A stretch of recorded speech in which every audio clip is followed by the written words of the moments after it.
Coucou, je suis Ketsom, psychologue, psychothérapeute et mère, épouse, femme noire dans cette société occidentale. Et aujourd'hui, je viens vous proposer de discuter sur un sujet qui touche les personnes racialisées. Ok, donc mon point d'ancrage, clairement, c'est la femme noire, mais ce dont je vais parler touche les autres personnes racialisées, ok, notamment les Arabes, les musulmans au jour d'aujourd'hui, voilà. Donc, si je parle de noirs, je parle de personnes racialisées, enfin voilà. Donc, toutes ces personnes racialisées peuvent tirer quelque chose de mes propos, ok. Donc, ce que je vous propose, c'est de réfléchir sur ce que on peut imaginer du trauma racial complexe et ses impacts sur les victimes de discrimination. Ok ? Donc ça fait longtemps que je voulais faire cette vidéo, mais je savais pas comment la structurer tellement le sujet est vaste, large et voilà, proche de ma personne. Ok ? Donc on voit bien que ce sujet de discussion raciale est souvent simplifié par tous. En fait, pas simplifié, mais en tout cas désensibilisé. Qu'on pense que il est facile de vivre avec ces expériences discriminantes qui, pour beaucoup, ont un impact sur tous les domaines de notre vie. Ok ? Alors, voilà, je ne savais pas comment aborder cette question, voilà, pour rester un petit peu plus sur la réflexion psychologique. Et je suis tombée sur un article vraiment super. Et donc, je vais vraiment me référer à cet article qui est paru sur le site de l'APS, donc Association for Psychological Science, en 2023. Et écrit par un homme noir du nom de Jude Mary Sena. Donc l'APS, Association for Psychological Science, c'est une organisation fondée par un groupe de scientifiques qui n'étaient plus satisfaits par l'APA. Et l'APA, c'est the American Psychological Association. Alors vous m'excusez pour ma voix parce que je sors d'une grippe, mais bon, voilà, ça fait longtemps que j'ai pas fait de vidéo, donc je me force un petit peu pour poster quelque chose. Et voilà, ce sujet-là me parle beaucoup et j'avais vraiment envie de l'évoquer vu l'ambiance actuelle en Occident. Okay. Donc ces scientifiques qui ont décidé de s'unir pour fonder l'APS, voilà, n'étaient plus satisfaits par l'APA, American Psychological Association, parce qu'ils pensaient que l'APA ne répondait plus aux besoins des psychologues orientés scientifiquement. Et donc l'auteur de cet article, Jude Mary Sena, c'est un chercheur internationalement reconnu pour ses travaux explorant les conséquences des maladies infectieuses et des catastrophes naturelles sur la santé mentale des populations, les disparités raciales en santé mentale et dans les services sociaux et la santé mentale globale. Donc je lis tout simplement ce que j'ai trouvé par rapport à son affiliation à l'université d'Ottawa. Il a développé des projets interdisciplinaires et novateurs ayant des impacts majeurs sur la résilience des communautés vulnérables ainsi que les politiques publiques et la formation en santé mentale. Donc c'est un grand monsieur, au Canada en tout cas. Et dans son article, il pose que le trauma racial est complexe. Donc, quand il parle de complexe, il fait un peu un jeu de mots. Il prend en compte ce qu'on appelle le trauma complexe. Donc, il dit que le trauma racial est complexe comme le trauma complexe. Dans la répétitivité du trauma dans le temps et dans ses conséquences sur plusieurs pans de la vie de la victime. Okay. Mais il pose également que le trauma racial complexe est différent du trauma complexe de par son origine, de par sa constance et de par son internalisation par la victime. Donc ça, je détaillerai un peu plus. Alors on va commencer cette discussion avec un petit extrait d'un avocat noir américain.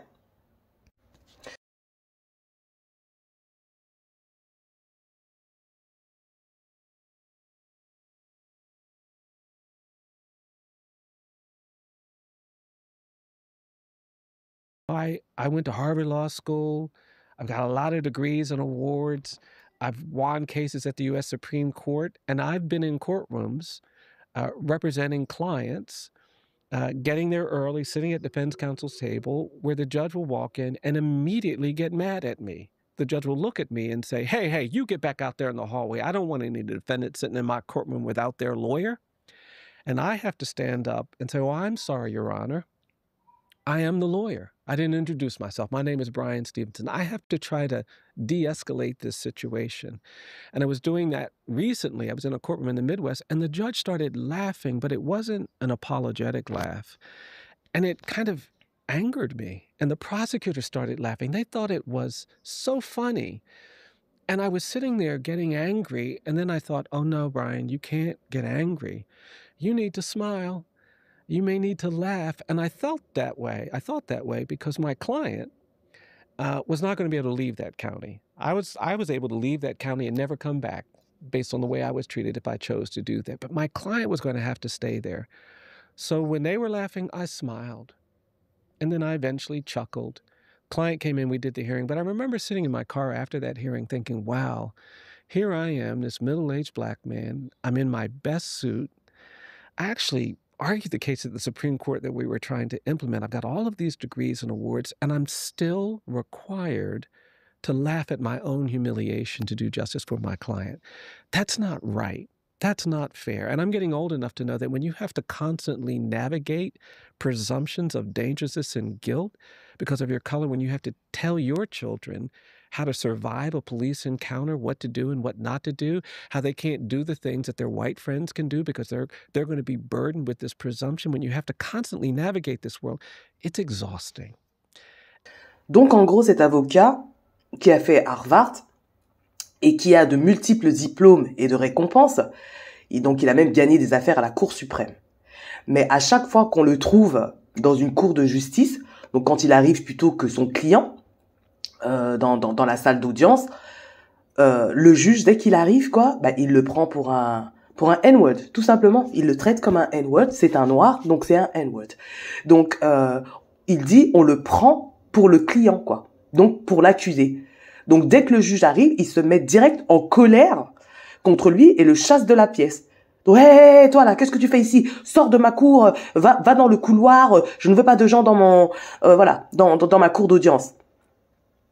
Et donc lui, il s'excuse de ne pas s'être présenté, donc il se présente, et donc il dit qu'il lui est arrivé une fois où le juge s'est mis à rire, quoi, donc un rire moqueur. Et l'autre avocat aussi s'est mis à rire. Et donc lui qui sent la colère monter, mais se rappelle que non, il ne peut pas se mettre en colère, il doit sourire, pour le bien de son client.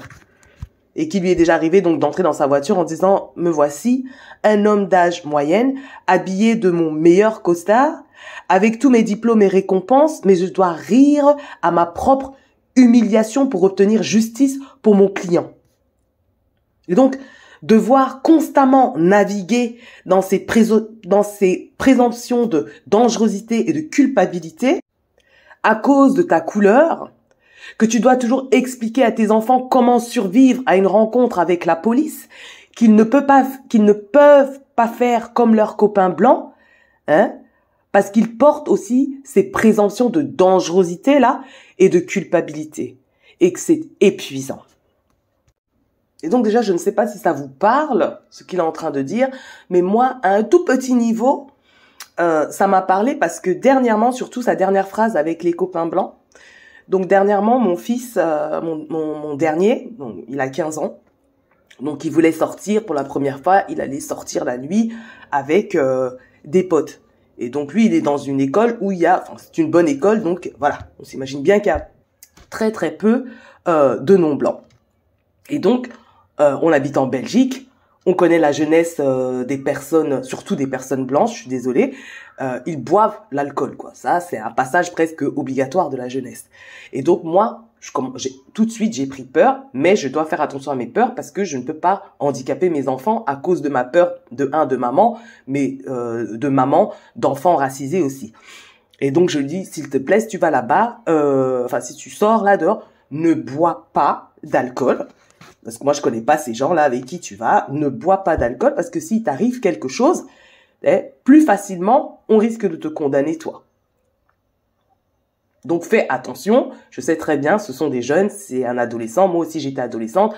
On n'est pas du genre à écouter les parents comme ça sur le bout des doigts. Mais je me dis quand même que j'envoie l'information. Et si ça peut faire écho à un moment donné, ça fait écho à un moment donné. Mais effectivement, quand on est racialisé, on doit discuter avec nos enfants parce qu'ils ne peuvent pas se permettre de faire des erreurs d'enfance comme les autres blancs parce que il y a cette présomption de culpabilité, cette présomption de dangerosité. Alors, mon fils, quand on le voit, il n'a pas du tout l'air dangereux, mais il reste racialisé, donc stéréotypé. Et donc, de commencer à avoir peur juste parce que mon enfant, comme n'importe quel enfant à 15 ans, bon bah voilà, va commencer à chercher son autonomie et voilà, sortir la nuit ou quoi. On est obligé d'avoir peur. Peur de quoi? Peur pourquoi? Voilà. Donc là, je vais m'arrêter sur la définition du trauma complexe. Donc le trauma complexe, on en parle de plus en plus. Et donc, le trauma complexe se réfère à l'exposition à de multiples événements traumatiques, interpersonnels, répétitifs sur une période donnée. Et donc, voilà, pour vous illustrer ça, on pense tout de suite à tout ce qui est violence physique, sexuelle, psychologique, surtout des enfants. Ok, des enfants, mais on peut aussi parler d'une violence, par exemple, la violence faite aux femmes dans le cadre du mariage. Une femme qui s'est fait abuser pendant des années par son mari, voilà, elle risque de développer un trauma complexe. Alors, quand on parle surtout de trauma complexe, on parle de trauma infantile parce que c'est plus difficile à traiter quand l'enfant s'est développé dans un contexte chaotique, dans un contexte super toxique. Et c'est pour ça que, voilà, quand on parle de trauma complexe, souvent on parle des enfants parce que, voilà, ils ont grandi dedans et ils se sont développés, ils ont développé leur système nerveux dans un contexte toxique. Et du coup, voilà, leur identité dans un contexte social est complètement bouleversée. Alors que, voilà, une femme qui a grandi dans un contexte sain, qui est entourée de bonnes personnes et va être dans un mariage où elle va vivre la violence conjugale, peut moins difficilement sortir de ça parce qu'elle a des bases plus saines. Ok? Et donc ces traumas complexes ont un impact majeur sur la santé mentale, sur la santé physique des victimes et sur les relations interpersonnelles dans différents contextes sociaux tout au long de leur vie. Ok? Alors, ça signifie pas qu'ils sont condamnés à vie, mais qu'ils devront mettre en place des stratégies pour pallier à ces fragilités. Donc, on peut y constater des problèmes d'attachement. Donc, attachement anxieux, attachement désorganisé ou attachement évitant. Des problèmes relationnels, bien sûr. Un problème d'attachement, on va avec problème relationnel. Des problèmes de santé physique. Des problèmes dans les réponses émotionnelles. Des problèmes de comportement. Et un concept de soi mal interprété. C'est-à-dire penser qu'il ne vaut rien ou... voilà. Penser qu'il ne compte pas ou des choses comme ça, quoi. Avoir une mauvaise estime de soi, problème de confiance en soi, voilà. Les traumas complexes, donc, impactent aussi la santé mentale. Les personnes qui ont été victimes de traumas complexes peuvent développer plus facilement la dépression, des troubles de stress post-traumatique, comme des angoisses, des troubles du sommeil, la reviviscence de souvenirs traumatiques, voilà, des flashbacks, des cauchemars, des comportements d'évitement liés à l'événement traumatique, des pensées et humeurs négatives persistantes, hypervigilance, irritabilité, des difficultés de concentration et des symptômes physiques. Ok ? Et j'en passe, bien sûr. Donc, ils sont plus sujets à de l'anxiété, à des idées et ou à des comportements suicidaires. ils sont plus sujets à à utiliser des drogues pour se réguler. Donc, voilà. Il y a un contexte de dérégulation émotionnelle. Ils sont plus sujets à de l'impulsivité et des troubles de la personnalité. La personne victime de trauma complexe peut être impactée dans sa santé physique. Il est plus sujet à de l'hypertension, au diabète, à des troubles digestifs, à l'obésité, des problèmes de cœur ou des risques cardiovasculaires et une production élevée du cortisol. Donc le cortisol, c'est l'hormone du stress. Et donc, ce chercheur international psychologue pose que le trauma racial est complexe comme le trauma complexe. Donc par rapport à la répétitivité du trauma, comme je disais, dans le temps, et à ses conséquences. Donc ses conséquences physiques, ses conséquences mentales, ses conséquences, mais finalement aussi socio-économiques, parce qu'on peut bien s'imaginer que si on est confronté tout le temps à une discrimination raciale, qu'on est peut-être pas très gai comme personne, et qu'on va peut-être être, voilà, très irritable, et du coup ne peut-être pas être agréable avec son conjoint, par exemple, ou si on n'arrive pas à trouver du travail, va se poser la question des finances, ce qui peut créer un problème, que ce soit pour avoir accès à des ressources, accès à des services sociaux ou autres. Donc tout ça, c'est quand même tout est lié, quoi. Le mental, le physique, bien sûr, le socio-économique, tout est lié. Pour parler du trauma racial complexe, on doit d'abord s'arrêter sur la définition du trauma racial tout court. Donc le trauma racial, selon Jude Maricena, se réfère à des expériences dangereuses, enfin c'est pas selon lui, en tout cas il reprend des articles scientifiques qui ont déjà abordé cette définition du trauma racial. Lui, il vient plutôt avec le trauma racial complexe.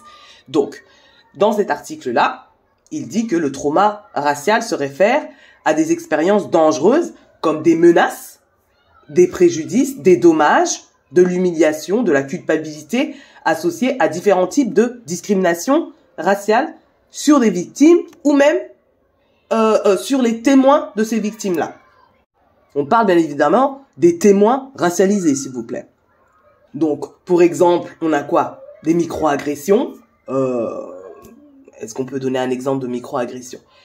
Enfin bref, moi je vais prendre un exemple personnel. Une fois, j'entre dans le train il est bondé. Mais moi, dans ma tête, je vais toujours rentrer. Il est hors de question. J'habite en Belgique, hein, c'est pour vous dire. En Île-de-France, on sait c'est quoi un train bondé, mais en Belgique, les trains bondés ne sont pas pleins, si vous voulez, si on a la référence d'Île-de-France. Donc pour moi, il y a de la place. Donc j'entre et il y a toujours des gens je sais pas moi, qui restent comme ça près de la porte et ils empêchent justement que les gens se placent à des endroits où justement il y a de la place et donc faire de la place aux autres personnes qui pourraient entrer.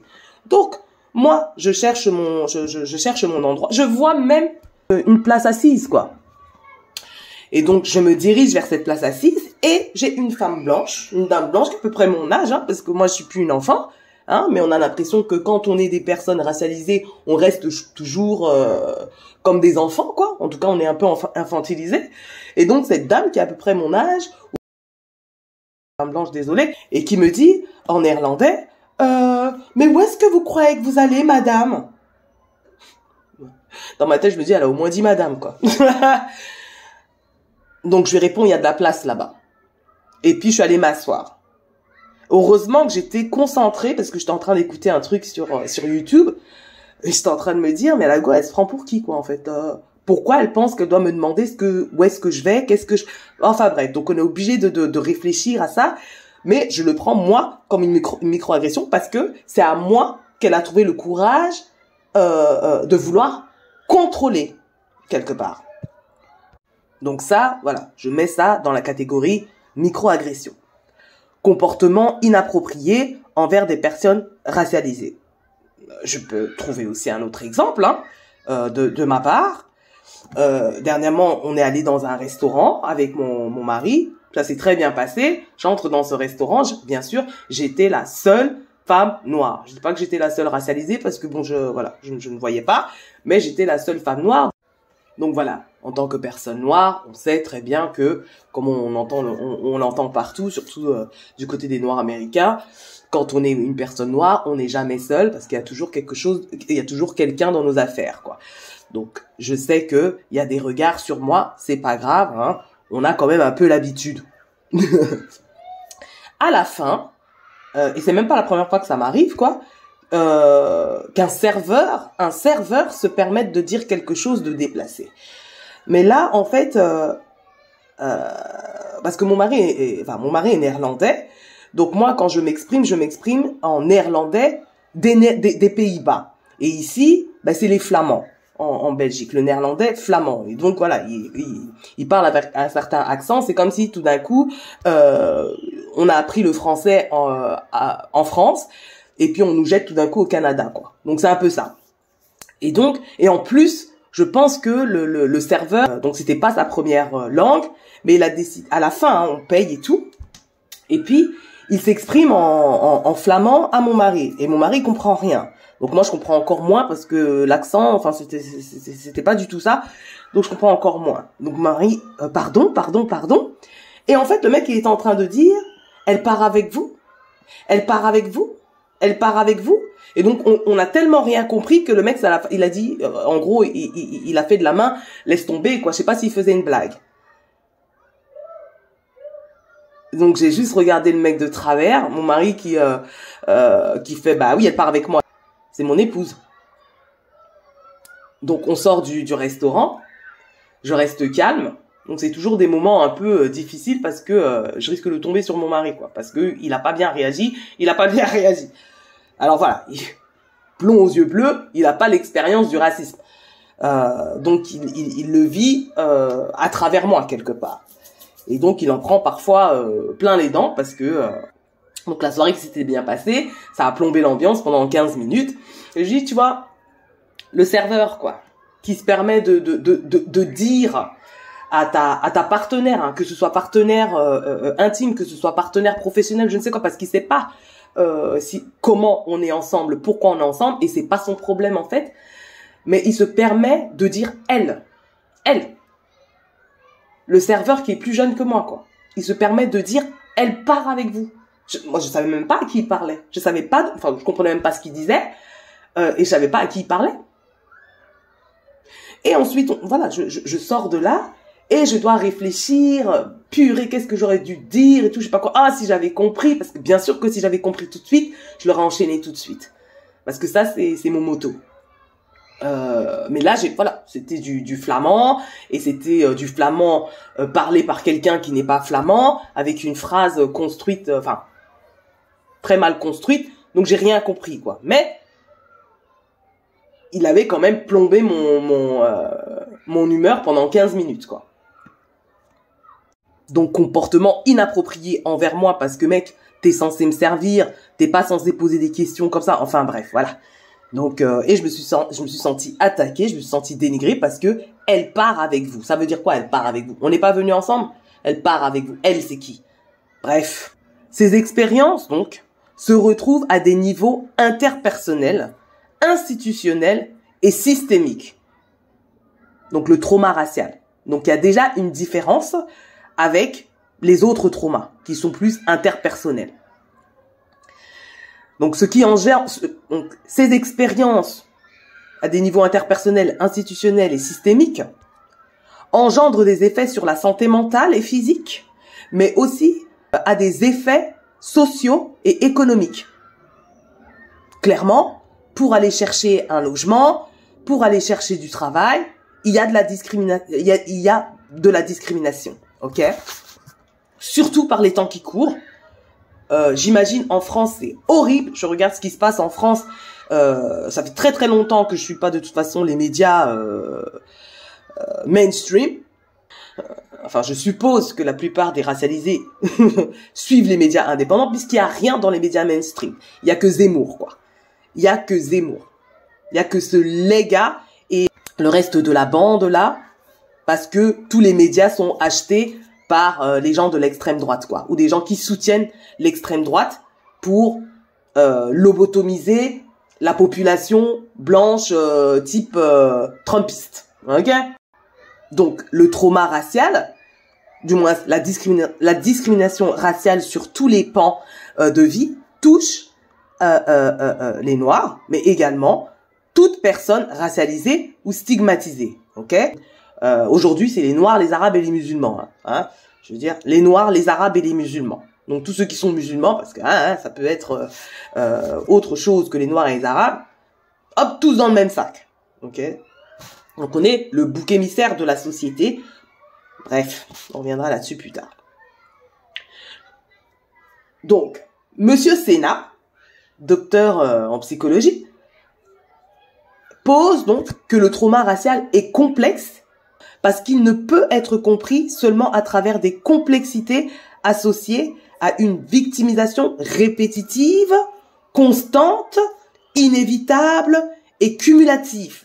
Donc d'un stress basé sur la racialisation. Ne peut être compris à travers des complexités donc associées à des discriminations raciales majeures et quotidiennes, à des micro-agressions dans des systèmes racistes et à de graves conséquences sur la vie des victimes.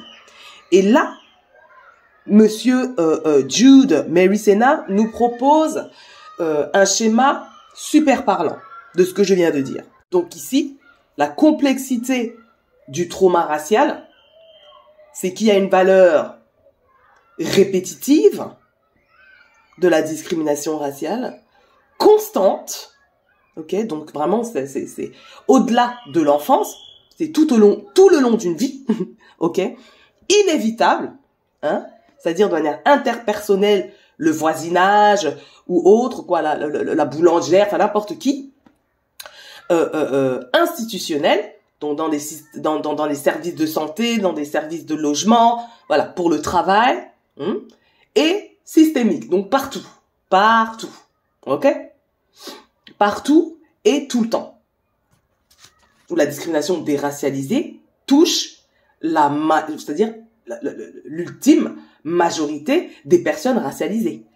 À part si les personnes sont riches, et encore, je veux dire, comme Oprah qui a été en Suisse une fois, et puis qu'on a traité comme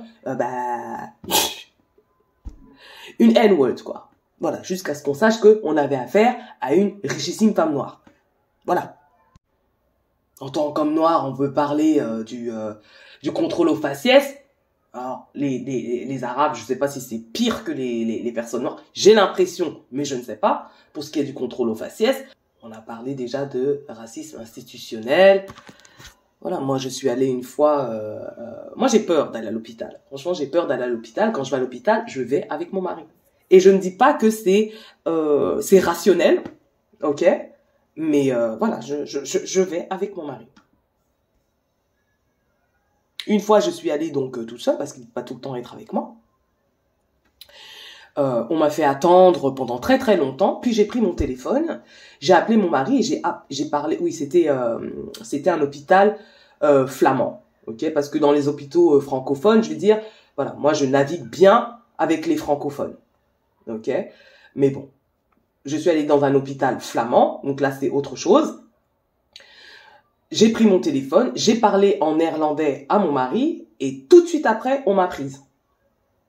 Donc j'ai fait un petit peu la peste, je ne sais pas ce qui se passe, je suis toujours là en train d'attendre, je ne comprends pas, parce que je sais que si on parle d'une certaine manière à ces personnes-là, ils ne savent pas dans quelle case nous mettre. Et donc, dans le doute, on s'abstient, c'est ce que j'ai envie de dire. Et du coup, tout d'un coup, j'ai été prise. Alors voilà, peut-être que j'allais être prise dans 5 minutes, je ne sais pas. Ce qui est un fait, c'est qu'une fois que j'ai appelé, tout de suite après, on m'a prise.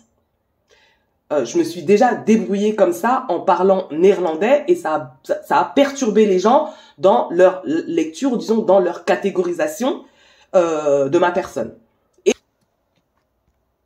Mais comment ça se fait qu'on doit, voilà, jongler comme ça, qu'on doit réfléchir, tout ça, Voilà, c'est du trauma. Tout ça, c'est du trauma. Et c'est du trauma racial.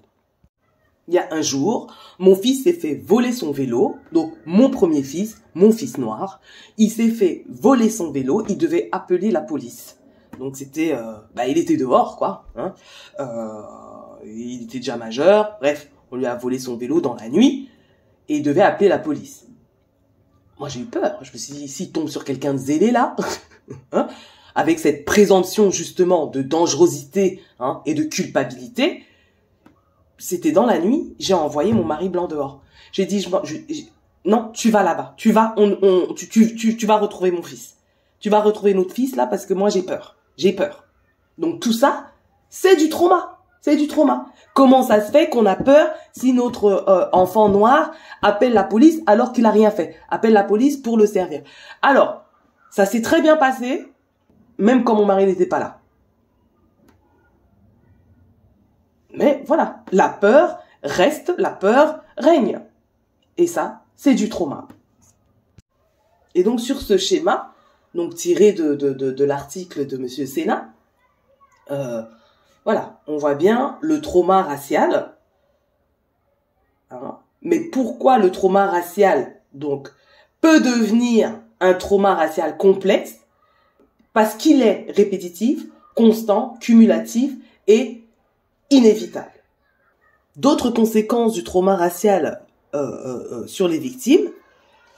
Donc, du trauma racial peut résulter un attachement insécure, donc ça, je l'ai déjà dit, des relations dysfonctionnelles, des taux de divorce ou de séparation élevés, des problèmes de couple, hein, ce qui signifie que le trauma complexe fait penser à l'expérience des victimes du trauma racial, parce que on y retrouve les mêmes conséquences. Je vais vous partager un autre exemple qui illustre, je trouve, très bien ce dont on parle.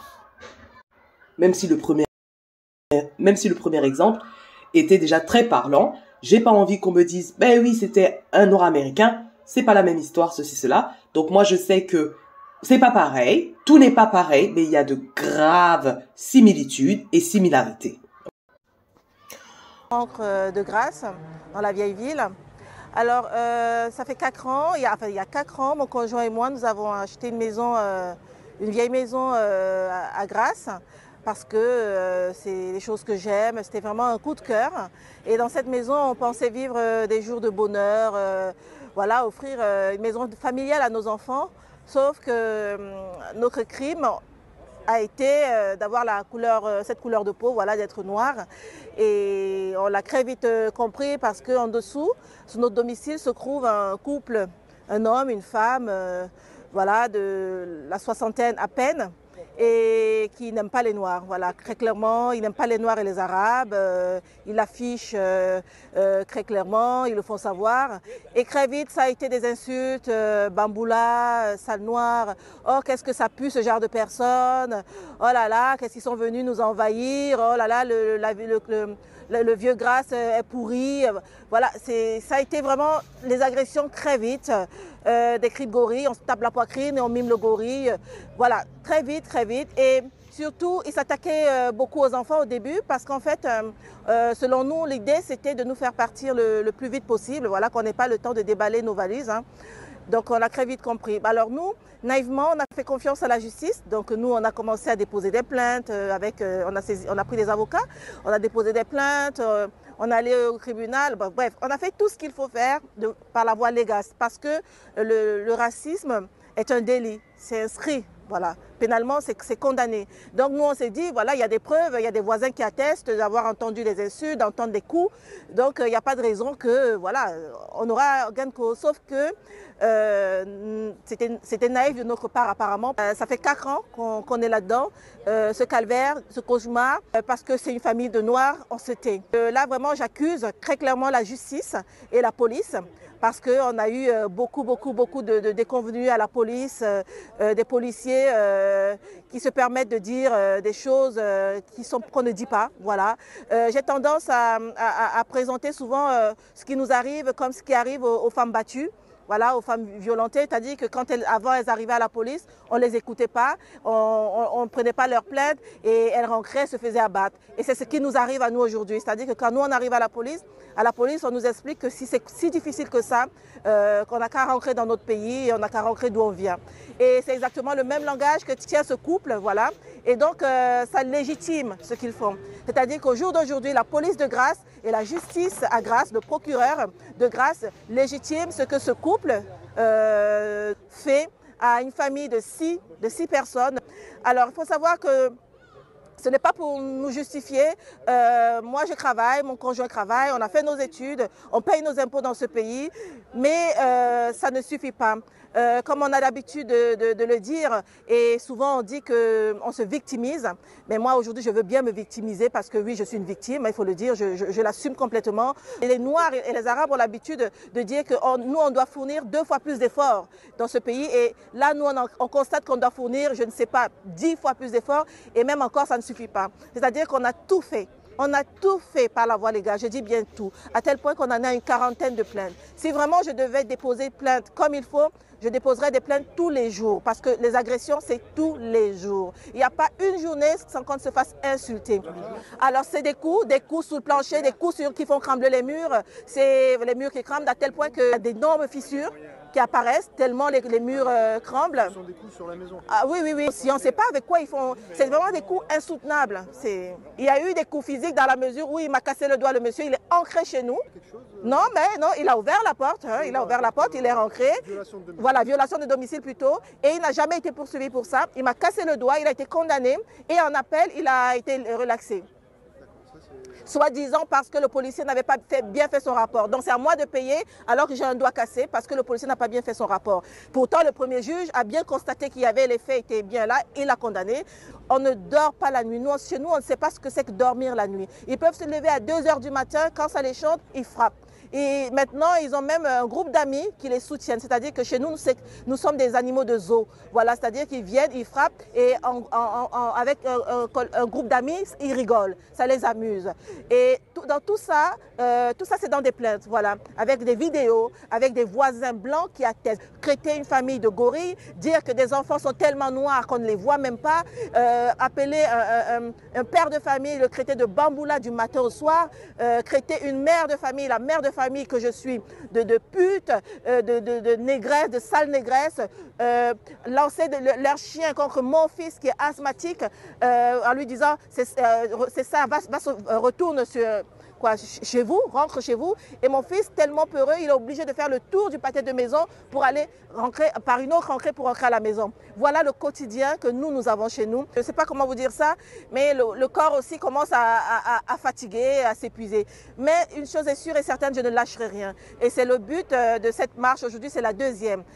Imaginez-vous que le 7 décembre, il y a eu une marche et qu'après cette marche, ça s'est intensifié. Les agressions se sont intensifiées au lieu qu'ils aient peur.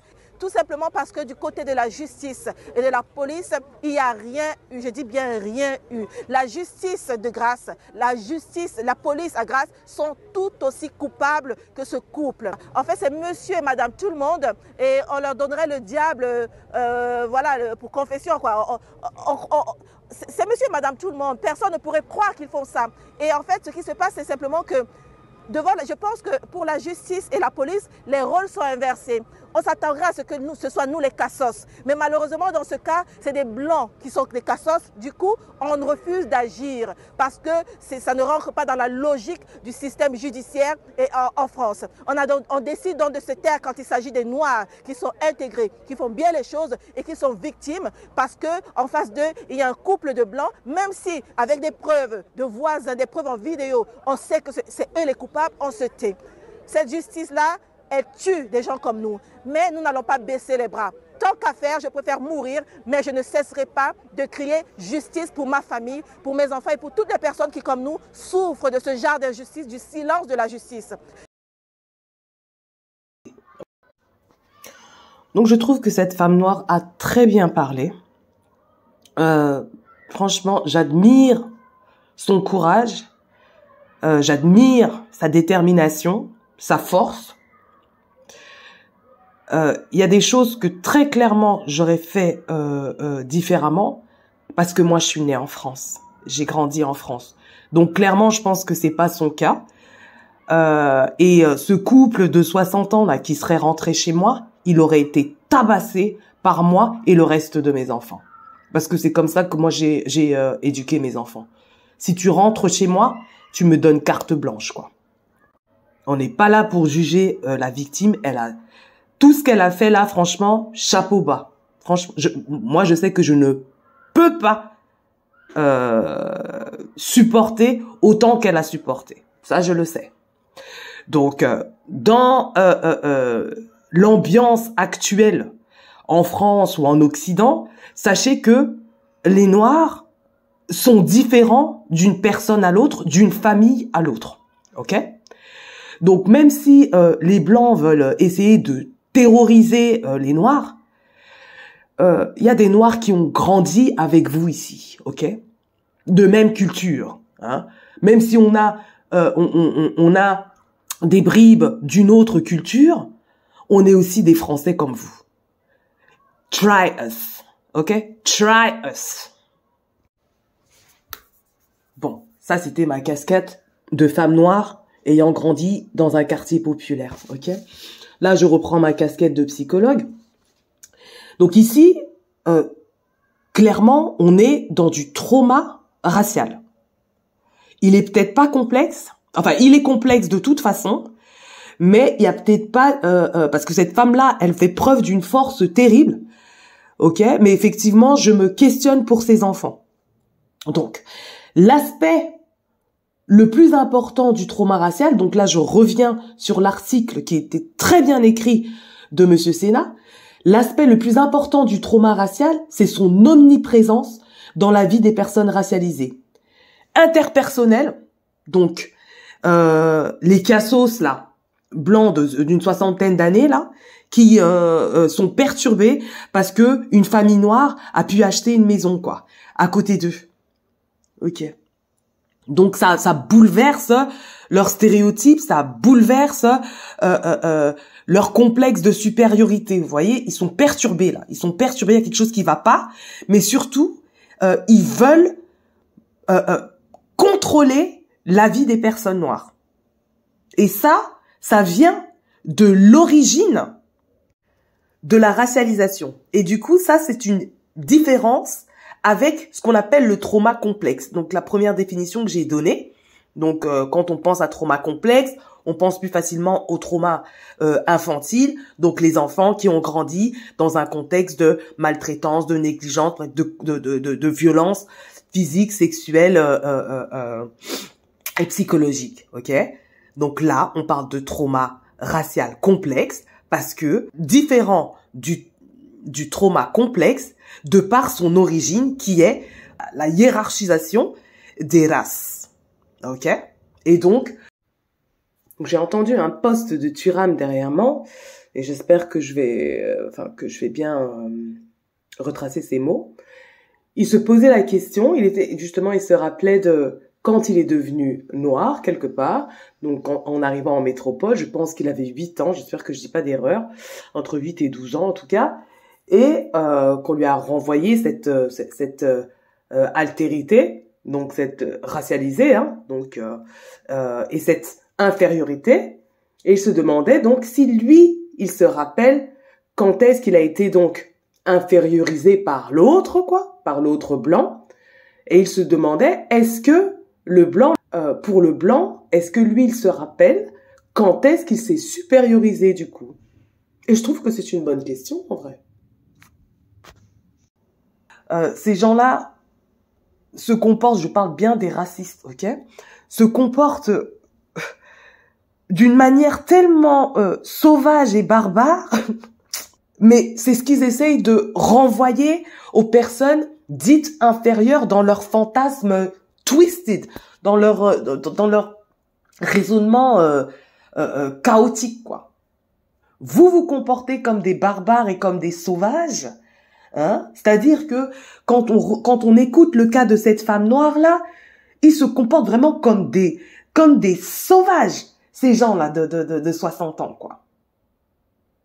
Et tu envoies le chien aboyer sur un enfant qui a l'asthme, qui est asthmatique. Un enfant, de toute façon, qu'il soit asthmatique ou pas. Tu te lèves la nuit, tu commences à donner des coups. Wanda.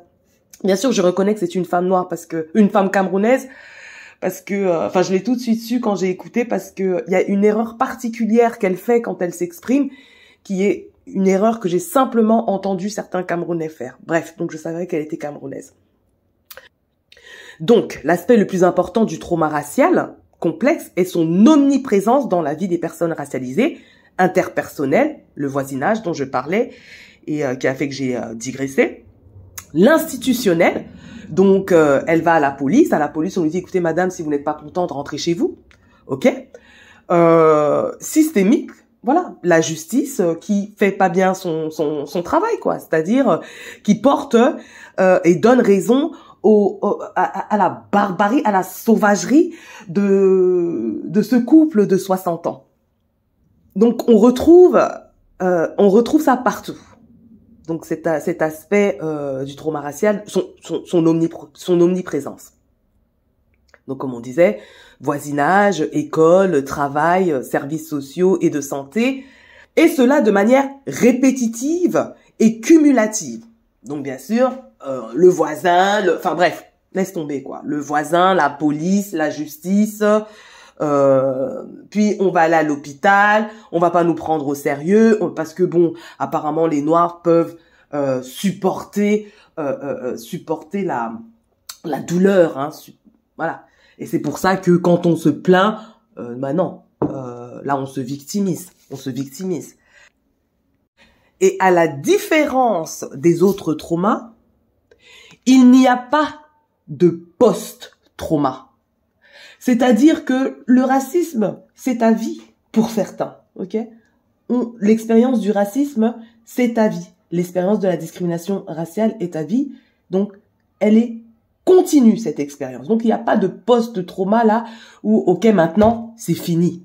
On peut maintenant guérir, ok? Et donc ce trauma complexe, ce trauma racial complexe a des conséquences sur la santé physique. Diabète, hypertension, maladies endocrines et cardiovasculaires. Elle a des conséquences sur la santé mentale, dépression, anxiété.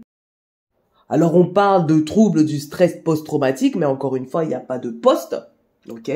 Donc ça peut être post-traumatique par rapport peut-être à quelques expériences, hein, mais bon, il n'y a pas vraiment de post parce qu'on peut revivre ces mêmes discriminations raciales encore et encore. Certains sont plus sujets à utiliser des drogues pour pouvoir pallier à tout ce trauma. Hein. Donc certains ont des idées et des comportements suicidaires. Cette expérience de trauma racial complexe engendre des décès prématurés. Et donc, là, quand je pense aux enfants, parce que il est possible, et je connais pas son histoire à cette femme-là, je sais simplement ce qu'elle a laissé sur YouTube, ce qu'elle a exprimé là, mais de son accent, voilà, je sais que elle n'est pas née et elle n'a pas grandi en France. Ses enfants, je pense que c'est le cas, et donc je me pose la question des enfants qui vivent le trauma racial, donc de manière cumulative, répétitive, manière inévitable et constante, quid, qu'en est-il de leur développement?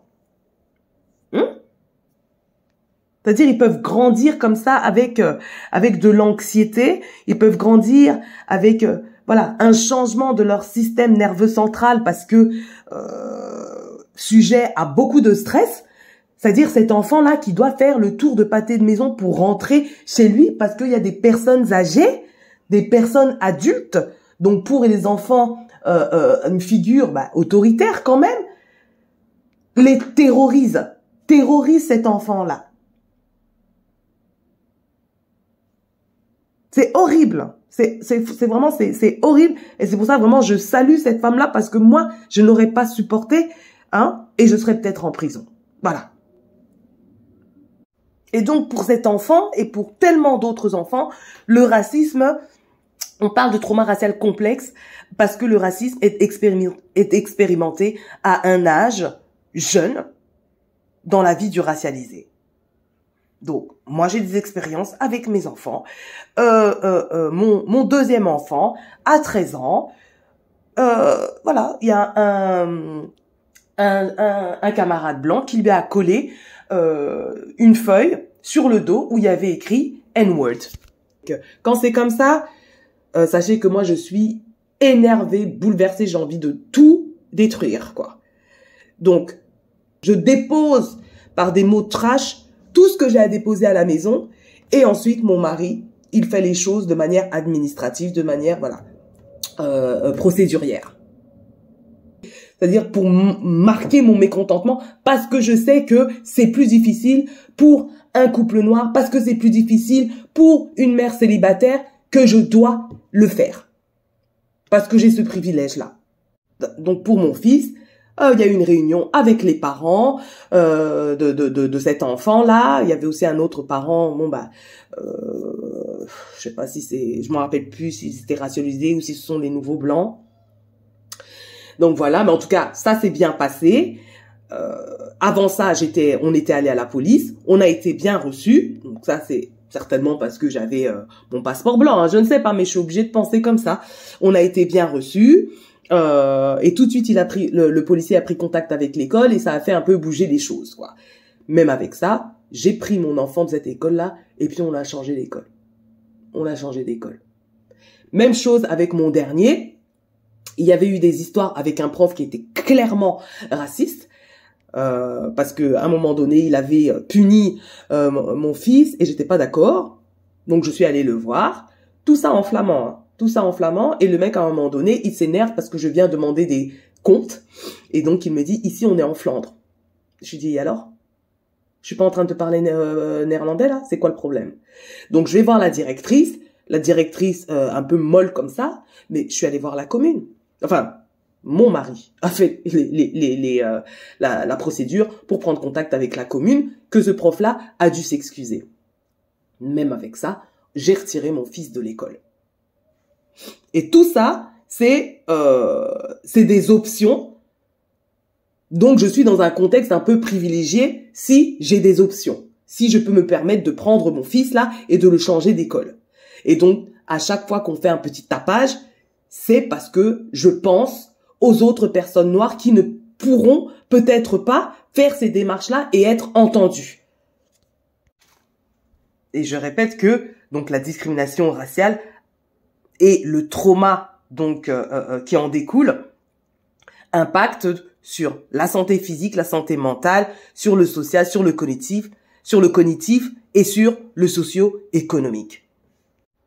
Et donc la grosse différence entre le trauma racial complexe et le trauma complexe, c'est son origine, sa constance au-delà de l'enfance et son internalisation. Ok, donc on va revenir aussi sur ces trois points-là.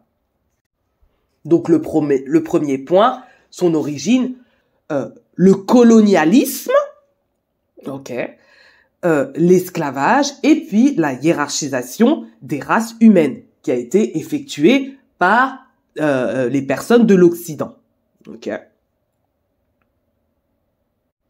Et donc, le fondement du trauma racial est basé sur la couleur de peau ou sur d'autres traits physiques ou culturels. Le trauma racial, donc, est constant dans la vie des personnes noires et racisées au-delà de l'enfance ou de l'adolescence. Ce trauma, il est répétitif à travers notre expérience de vie. Cette expérience constante engendre une hypervigilance qui entoure la vie des racisés et menace leur intégrité psychologique. Si on a la recherche d'un logement, voilà, plus facilement, je vais dire à mon mari blanc, s'il te plaît, vas-y, lui il peut y aller tout seul, on peut y aller à deux, mais j'irai pas toute seule. Voilà. Monsieur Sénat qui utilisait un exemple dans son article que certains hommes noirs au Canada ou aux États-Unis, certainement aux États-Unis, demandent à leurs femmes de conduire pour éviter d'être arrêtés par la police. Voilà. Donc on est tout le temps en train de réfléchir à ce qu'on pourrait mettre en place pour éviter une expérience raciste. Troisième point, dont on n'a pas évoqué encore, mais qu'on retrouve sur le schéma, le trauma racial peut engendrer un racisme internalisé. J'aime pas du tout ce terme, mais il existe pour beaucoup, quoi. Enfin, c'est pas que j'aime pas ce terme, c'est que je n'aime pas dédouaner, voilà, je n'aime pas dédouaner rapidement les personnes noires qui internalisent le racisme. Et bon, voilà, je dois accepter que certaines personnes sont plus fragiles que d'autres, ok? Donc internaliser, donc le racisme internalisé signifie donc internaliser les pensées du groupe dominant au lieu de celles du groupe racial d'appartenance. Ce qui peut conduire à la reproduction des attitudes, des comportements et des idéologies portées par le groupe dominant, ou à accepter ce discours en pensant être l'exception de l'attitude ou du comportement stéréotypé. Ça, c'est moi qui ajoute. Et il y a des hommes noirs, j'en ai évoqué certains, qui internalisent les pensées du groupe dominant. Quand ils sont venus avec la version blanche du Black Fatigue. Ça, c'est du racisme internalisé. C'est du racisme internalisé.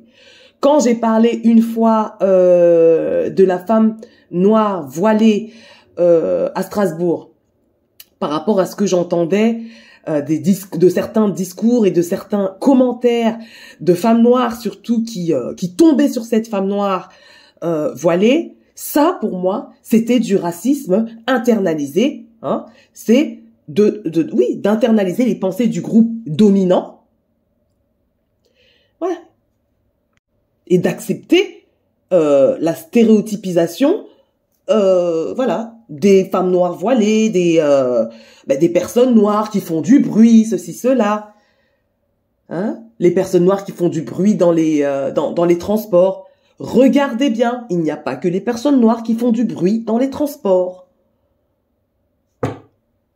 Donc ça encore, ceux qui internalisent pour stéréotyper les autres personnes noires, c'est que parce que eux pensent qu'ils sont l'exception. Mais il y en a d'autres qui internalisent donc le racisme, et qui jouent le stéréotype attendu des personnes dominantes. Donc ça aussi, c'est un autre problème. C'est un autre type d'internalisation. Quand la plupart des hommes noirs viennent dire qu'ils veulent pas sortir avec une femme noire ils veulent plutôt sortir avec une femme blanche parce que les femmes noires tel point négatif, ça c'est aussi internaliser les pensées du groupe dominant. Et donc le trauma racial peut altérer et freiner la capacité des racialisés à être résilients et leur habilité à aider des personnes racialisées expérimentant des discriminations. Mais si on doit s'arrêter 2 secondes sur cette idéologie raciste basée sur le suprémacisme blanc, donc cette espèce de complexe de supériorité. Moi, j'ai envie de dire que surtout quand on prend l'exemple de cette femme noire là, qui a acheté une maison à Grasse il y a 4 ans et qui se fait harceler par ces barbares là, de ce couple barbare de 60 ans là, barbare et sauvage, donc très inférieur, j'ai envie de dire. Le complexe de supériorité, en vrai, cache un complexe d'infériorité. Les Noirs, les Arabes, les musulmans sont devenus les boucs émissaires de tous les problèmes des pays en Europe. Aux États-Unis, c'est les Noirs et puis les Latinos et puis ceux qui ne marchent pas selon le suprémacisme blanc. Donc clairement, cette idéologie raciste basée sur le suprémacisme blanc dérive du colonialisme, de l'esclavage, du déplacement des populations. On pourrait presque croire que toutes ces choses sont de la faute de tous les non-blancs, hein, et que ces choses-là ont été causées aux personnes blanches par les non-blancs. Donc c'est vraiment l'hôpital qui se fout de la charité, quoi. Le colonialisme, c'est les Noirs qui ont fait le colonialisme. L'esclavage basé sur une idée raciste du suprémacisme blanc, qui a mis ça en place? La hiérarchisation des races, qui a mis ça en place? Le déplacement des populations. Si les personnes blanches ne sont pas contents de voir des migrants arriver, ils doivent faire pression sur leur politique pour arrêter le colonialisme. Comment ça se fait, hein, pour revenir au CFA, pour revenir au Cameroun, comment ça se fait que notre monnaie est gérée par la France? Une monnaie qui n'a même plus de valeur, qui est gérée par la France. Il y a tellement de pays européens qui sont dans l'ingérence des pays africains. À un moment donné, si vous prenez les ressources des gens, les gens vont suivre les ressources. Qu'est-ce que vous croyez? Qu'est-ce que vous croyez? Vous êtes censé bénéficier des ressources des terres africaines et les Africains de mourir là-bas chez eux? Et c'est les Africains ou les Noirs, les Arabes, les musulmans que vous voulez traiter de barbares et de sauvages? Dans votre réflexion là, vous voulez bénéficier des ressources africaines sans que les Africains puissent suivre leurs ressources? Et donc, dans la logique des blancs racistes, suprémacistes, c'est la faute des personnes inférieures si le pays ne roule pas comme vous le voudriez. Comment vous arrivez à faire une gymnastique comme ça, cognitive, qui n'a ni queue ni tête, pour essayer de rendre l'autre inférieur pour se sentir supérieur, en utilisant la barbarie et la sauvagerie? Mais à part ça, ces gens-là se comportent de manière supérieure.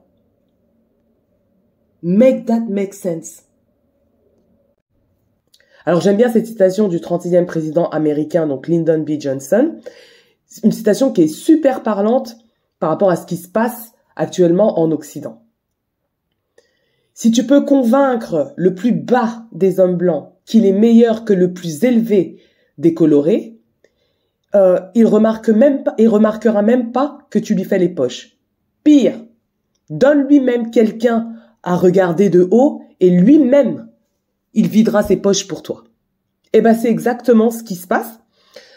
Si les pauvres blancs du type donc raciste, suprémaciste, parce qu'ils n'ont plus que ça à quoi se rattacher, et parce qu'ils sont remplis de haine. Et en vrai, la haine, c'est la haine de soi, et de tout ce qu'ils n'ont pas atteint certainement, mais ils préfèrent donc regarder ailleurs que de regarder à l'intérieur d'eux, et donc de voir les personnes racialisées comme le problème, comme le bouc émissaire de la société à majorité blanche, hein, au lieu de voir que on lui vide les poches.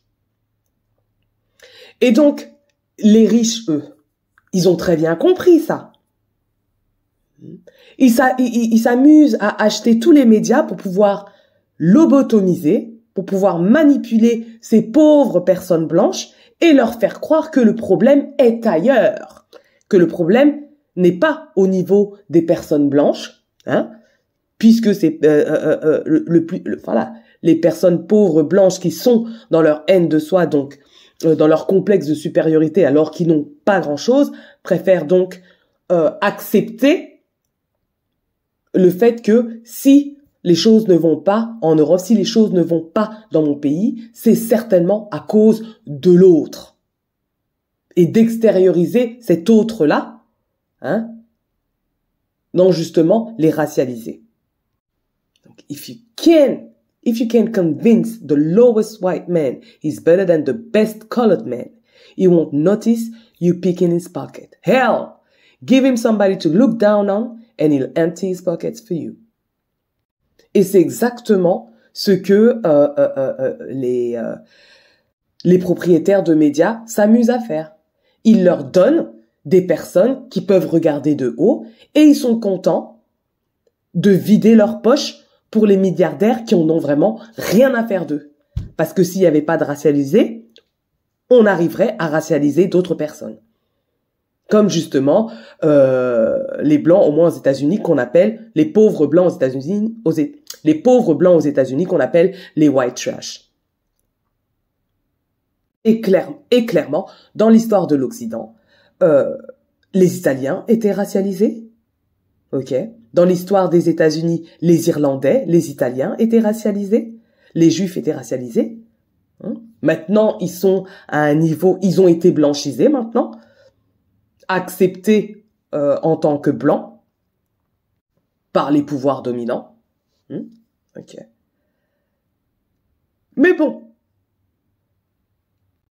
ces pauvres blancs-là ne comprennent pas que ce que le gouvernement fera aux racialisés, il le fera aussi aux pauvres blancs, qui auront par contre voté pour ce gouvernement-là. En vrai, les racistes bourreaux sont psychologiquement alimentés par leur propre honte.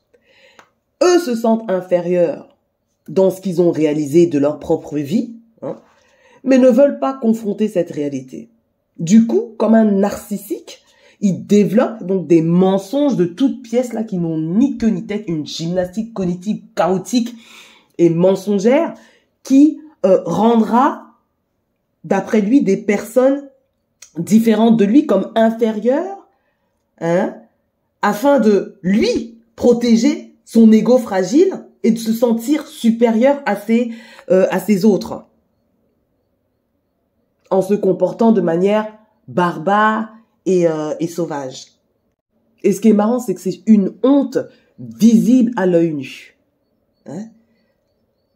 Il est temps, franchement, que ces gens-là, qui ont la haine de soi, et qui essayent de déposer cette haine de soi sur l'autre, sur les autres, prennent le courage de se regarder dans le miroir. Au début, ils vont voir un laidron. Clairement, quoi. Laidron. Aussi laid que Zemmour et consorts. Mais bon, voilà. Tout le monde peut level up. Tout le monde peut level up. Ok? Maintenant.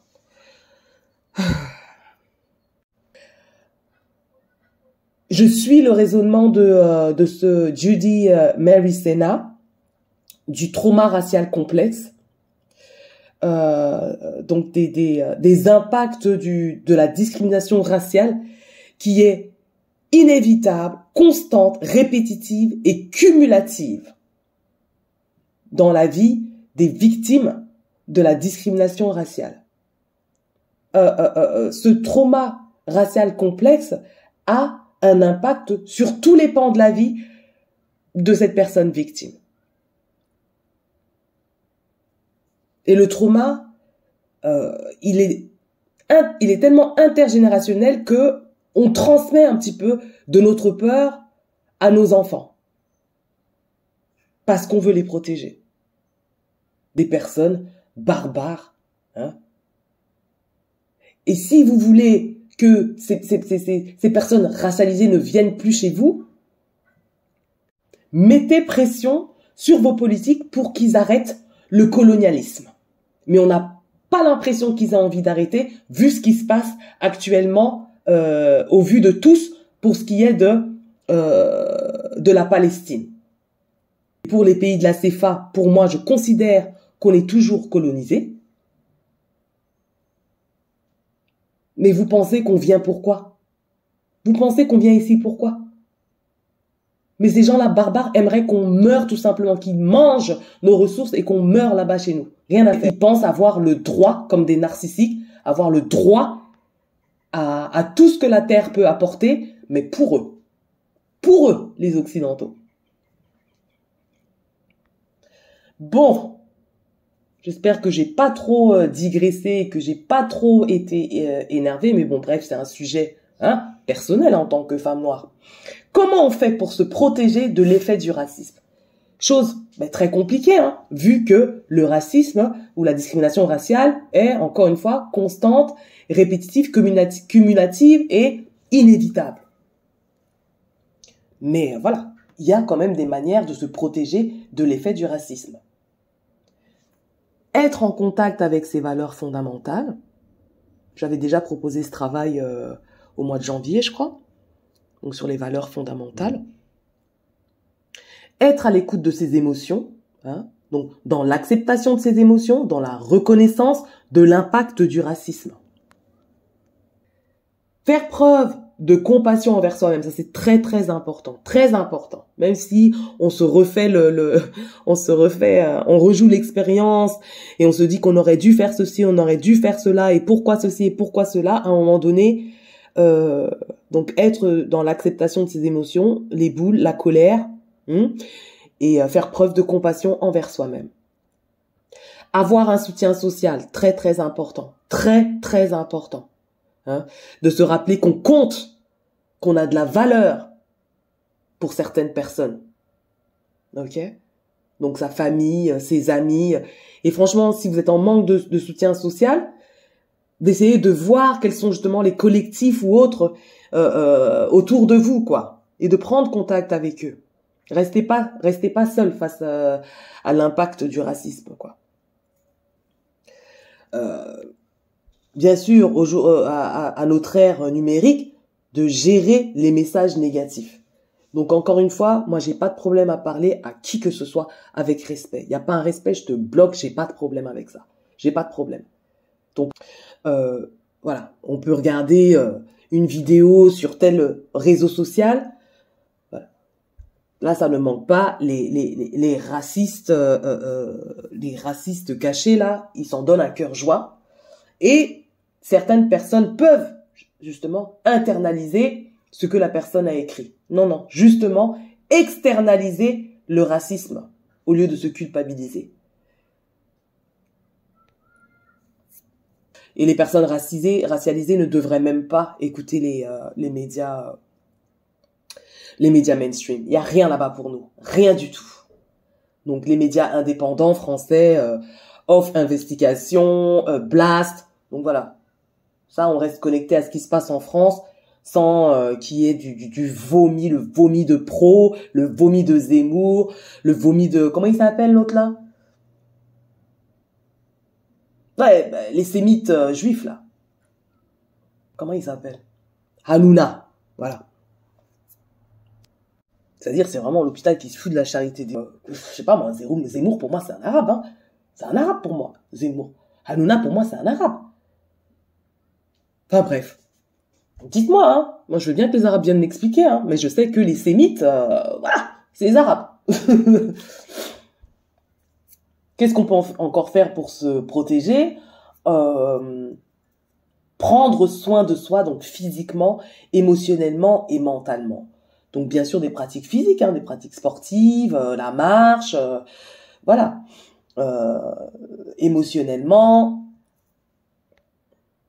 donc toujours avec un soutien social, hein, et mentalement ça peut être écouter des choses en tout cas qui te donnent la force plutôt que des choses qui te dénigrent et te dégradent, quoi.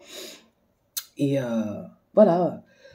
chercher quelque chose de spirituel aussi qui peut vous soutenir dans cette protection de l'effet du racisme.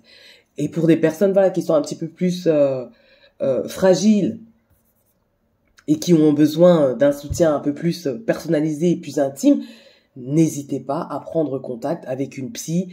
Et bien évidemment, clairement, le plus sécurisant, c'est une psy racialisée sur ces questions-là. Ce que ce docteur en psychologie, donc Monsieur Sena, ne met pas en lien dans son article, et peut-être que ce n'était pas le sujet, mais c'est ceux qui sont donc victimes de traumas complexes. Donc je pense à des enfants qui ont grandi donc dans un contexte de violence intrafamiliale ou de maltraitance, de négligence ou de violence donc sexuelle ou autre, qui doivent combiner avec ça cette violence sociale qui est donc la discrimination raciale. Et donc je me dis eux ils ont déjà une certaine fragilité, en tout cas ils sont plus dans la probabilité d'être dans cette fragilité et ils doivent cumuler cette difficulté, ce trauma racial complexe. Et donc j'ai une grosse pensée pour ces enfants, pour ces personnes-là. Et voilà, dites-moi ce que vous avez pensé de cette vidéo.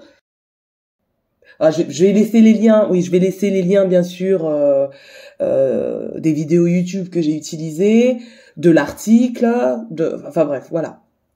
J'espère que j'ai pas été trop agressive, hein, vous me connaissez. Qu'est-ce que vous pensez de cette réflexion du docteur Sena justement sur ce trauma racial complexe?